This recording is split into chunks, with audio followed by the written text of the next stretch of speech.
right, guys, this is Crazy Kev here, and I'm here with my man, White Chocolate, Matt Turnbull. Matt, how we doing, my man? Doing pretty good. How are you? Doing good, man. Can't complain. And Matt, man, you got a fight coming up for the PFL. I mean, talk to us a bit more about this matchup and more about that. Yeah. We got what, 5 days now. Pretty short notice fight. Took it on 4 weeks, but it's not like my opponent was like in camp either. Like he came off a fight. He didn't know about the fight coming up for PFL. We both got called at the same time, so it's like we both had the same time to prepare for it. So I'm excited. I'm actually really glad it was a kind of short notice because I don't think I could have done another 8 week camp. I've been in fight camp since pretty much October, in and out of fight camp. So this 4 weeks it was like a blessing in disguise, kind of let my body heal a little bit. It's definitely awesome, man. I'm definitely looking forward to your debut. And now, your last two fights, man, you've actually won a couple of awards with like Art of War and everything. You've had a couple awesome performances. Do you think that's maybe your next thing here? You're trying to get another big highlight reel here? Yeah, absolutely. I mean, anytime I fight, it ends up being like fight of the night, fight of the year. I had a couple of fight of the year awards. For some reason, my style is just exciting. Like I said in the past, like even if it's not like a back and forth war, um, my fights usually end up stealing the show. So I'm gonna try to do that again on Friday. Yeah, no, it's definitely awesome for sure. We're definitely looking forward to it. Now, your opponent, man, he's definitely got some KO power. He has like three of them, I think, in his last three wins. I mean, how do you kind of plan to stop that with his game here? Just try not to let him punch me as often as I can. As Right. often as I can avoid his punches. That's pretty much the only way you can get that done. I mean, I don't want to rely on my chin. I think I have a decent chin. Um, I've never been rocked or anything like that, dazed in a fight or in training yet. I do a pretty good job of moving and not getting hit in the head too much. So I think I have a chin, but I don't want that to be the reason I don't get knocked out. I'd rather not get hit than you know rely on my chin. So it's the game plan. No, I definitely think that's important for sure. No doubt about it. Now, another thing I was curious about, obviously with you making your PFL debut here, I mean, if you get a big win here, I mean, how do you think that kind of helps your career? And I mean, what do you think would kind of be next after that?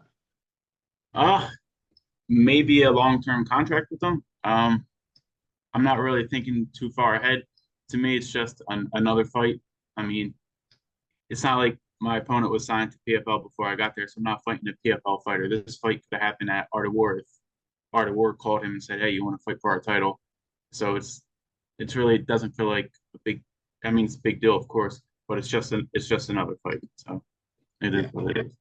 Now, with you saying, it's not like too different. I mean, has there been anything that maybe has been different from the fight that's maybe stood out from you for from signing with the PFL? Yeah, I gotta fucking be there tomorrow. I gotta stay at the hotel all week, which is kind of annoying. But I mean, that's really the only change as far as camp goes and preparing. But it is what it is. We'll see how that goes. Yeah, no, that's definitely interesting for sure. No, obviously you have a bunch of submissions. Yeah, I think you have like four of them in your last five wins. I mean, how often are you kind of training your ground game, and do you think that's kind of your path to victory in this one here? Think I've been training my ground game every day for the last 10 years. I mean, Martinez BJJ, that's what we're known for is our jiu-jitsu.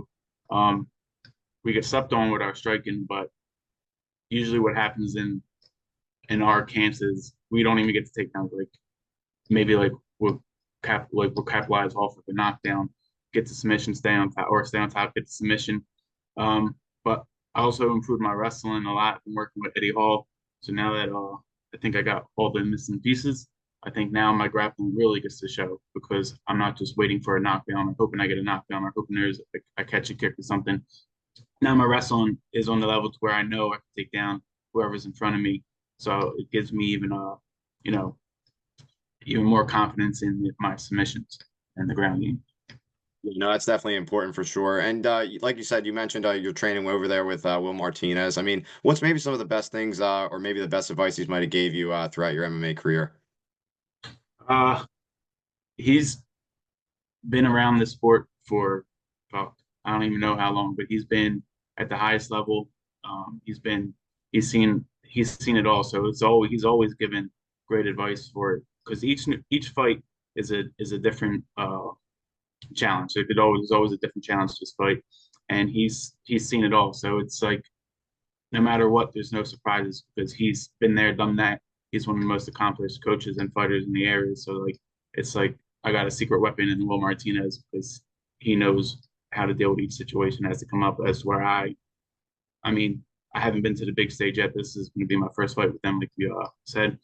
So he's just telling me how to deal with the nerves if they come up, how to deal with staying at the hotel for the week and all that shit.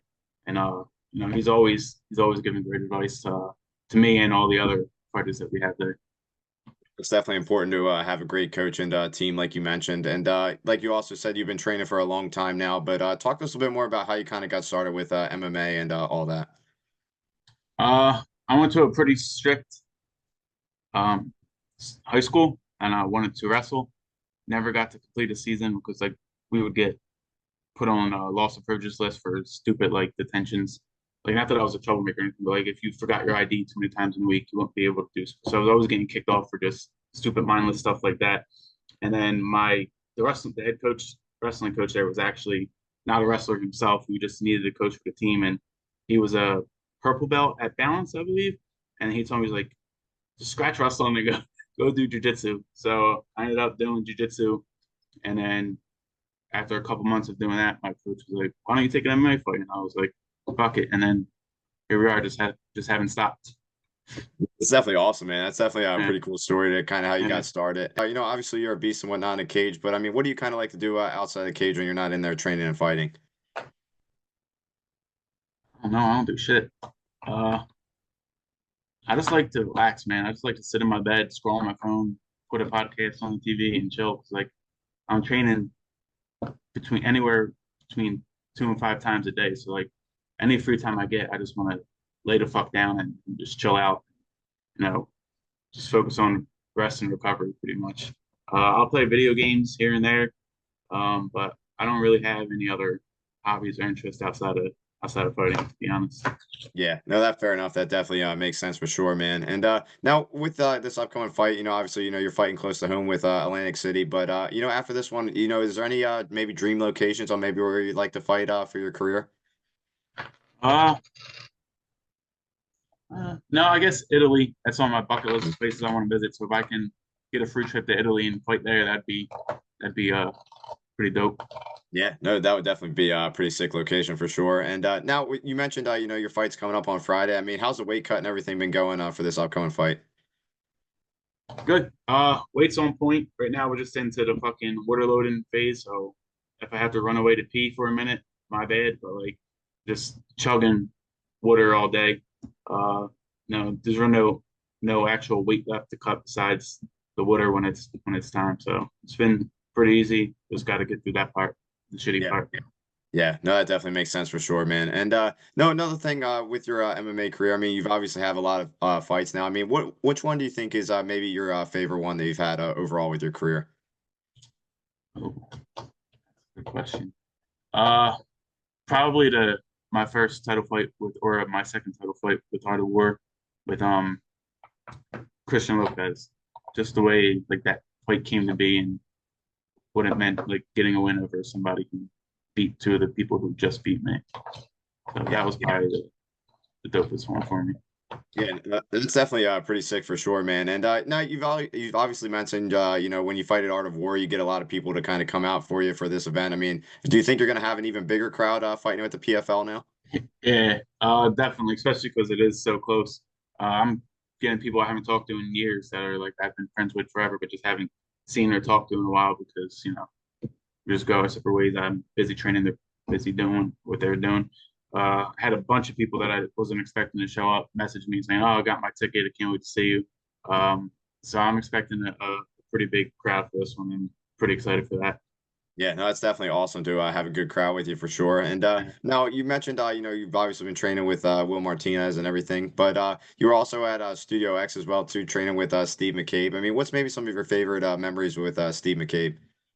I trained with Steve was at Will's when I first signed up, him and Devin. So I've been training with him for just as long as I've been training with Will. So when he opened up his gym, I'm like, I gotta get there as often as I can because he's one of my favorite training, one of my best training partners. So I try to get in with him as much as I can. Yeah, no, that's definitely awesome. I'm definitely glad they're having a successful gym. No doubt about it, Yeah, man. they're And killing it. yeah, And and they got a bunch of their own fighters now. Like they built up a bunch of yeah, fighters from the area that are from scratch. Like it's not like when he left 302, a bunch of people followed him, or when he left Wills, a bunch of people followed him. He's got a bunch of homegrown killers now, which is like really the definition of how good of a coach you are. So you can be a good fighter and then open up a gym, and then everybody wants to come and train with you because they know you're a good fighter. But to take fighters who have no experience and then build them up to where now they're winning fights, they're making their uh, MMA debuts and their Muay Thai fights debuts. That really shows to not just the level of fighter Steve is, but the level of coaching him and Devin are, because they've made some killers in a very short amount of time. yeah. No, I know firsthand at least. Like I mentioned, I was training at Studio X. They have a kid, Jarrett. You might have known about him. Yeah, I mean, yeah, that's like yeah, no, short amount of yeah, time. yeah. He's winning fights Savage, already, like you mentioned. Yeah. savage. And then you got little Steve as well Yep. Yep. Yeah. doing his MMA thing now. Yeah, like I said, there's definitely a lot of good guys, homegrown, like you mentioned, no doubt about it. And like I mentioned earlier as well too, I'm a Taekwondo instructor. I teach guys as well too at my gym. What advice would you kind of give to guys I have at my gym that are just trying to come into the gym to get better and better every class? That's all you can do is just try to get better and better every class. Like I hate when people ask me like, what do I need to work on? What do I need to do?